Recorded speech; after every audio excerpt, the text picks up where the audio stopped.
Hello and welcome to my presentation. Today I'll be presenting on the client case study. So my client's background. Her alias is going to be Princess Jasmine. She is a 30-year-old single mother from a rural town. She has a son, a dog. She's a busy kindergarten teacher, enjoys eating out, buys her lunch at school. She really enjoys cardio, and she also has struggled with bulimia nervosa but is now currently recovered. So Jasmine's case history. Her dog is a German Shepherd named Cookie. She drives about 30 minutes to work each way. She really enjoys exercising at the gym 1 to 2 times a week. And she's also unsure of what a kinesiologist does. Jasmine has loved the outdoors since she was a kid, and she loves taking nature walks with her son. She also has previously worked with a trainer, but gets discouraged because of injury, and she mainly experiences knee injury and knee pain as well. Over the course of 6 sessions, we discussed Jasmine's goals, her lifestyle, her current health, and any activities that she enjoys, like swimming lessons with her son, and her past challenges as well. So my goals for the sessions was to focus on being more of a guide during our sessions. And during those sessions, we focused on the following techniques. So I used motivational interviewing to probe Jasmine to determine her goals. And once we discovered her goals, we made sure that they were smart. I focused on implementing reflective listening, and after she finished speaking, I would reflect back on what she said so we both would have a mutual understanding. I also implemented the use of the brief action planning. So Jasmine definitely was using change talk, so I knew that she was ready to change her behavior. Again, we discussed her goals, which I will talk about soon in the next slide. I asked her to elicit a commitment statement, and she rated her confidence level with each goal, and after each session we would check in on her progress.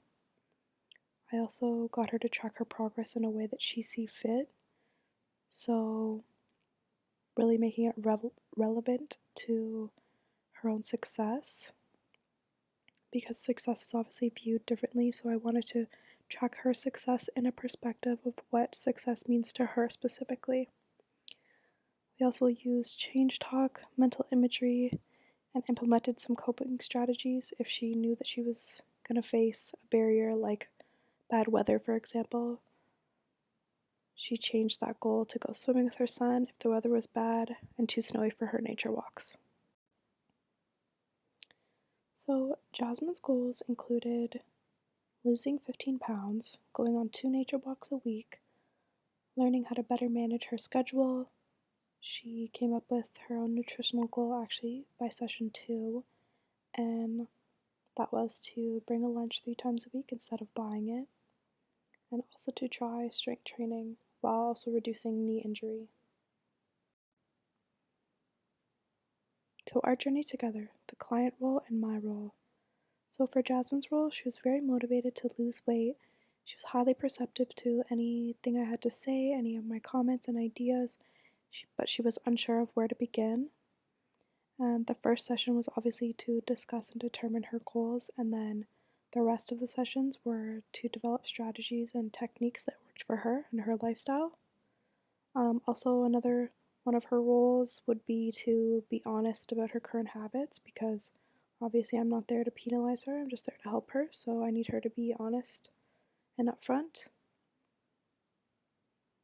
And my role was to explain really why I'm there, how I can help her, and again, help her discover techniques that work for her, as well build rapport, make her feel comfortable to open up, and again, incorporate reflective listening, focus on guiding and not talking over her at all.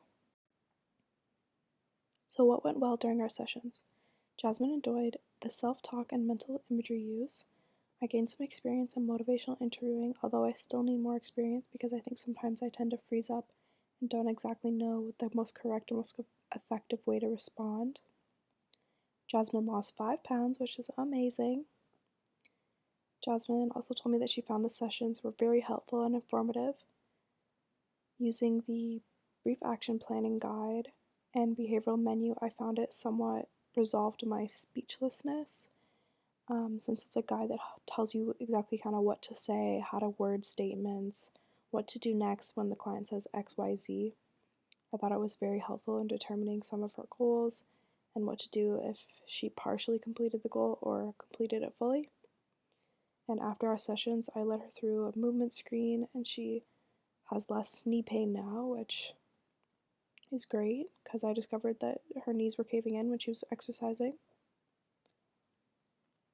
And in the first session, I really tried to focus on being more of a reflective listener because I generally love to talk, so I had to keep it in the back of my mind to relax and let Jasmine talk the most. And I think sometimes I generally would hold back, but sometimes would get excited, and would have to remind myself to focus on Jasmine. And what didn't go well. So some of the challenges were that Jasmine was often busy at work and she loses focus. Sometimes she would be not as consistent in packing her lunch as she wanted to be. And also the nature walks, we came into sort of a issue with that because this winter was very snowy, so we had to modify that goal and change it to swimming. For the reflections for the future, I would definitely continue with reflective listening, continue to use the BAP because it helped me so very much with how and what to say, and I really like the step-by-step approach. Plan on implementing the self-talk and mental imagery, and potentially change the self-talk statement if it isn't as effective and sometimes over time could end up being stale and, not work as effective as we would like it to work. Another thing is to use mental imagery again, especially in this world of stress that we really live in. I think mental imagery will do wonders with Jasmine and give her some time to de-stress and meditate as well. I suggested to Jasmine that she continue with her use of journaling her progress. Jasmine's confidence in goal completion, I think, was higher if she knew that she had time and energy to actually complete the task. And finally, coping planning. So we really want to offer her alternatives to combat any barriers. And in the end, this will help Jasmine to continue behave as she intends because there will be alternative ways to actually complete the goal or alternative measures to use.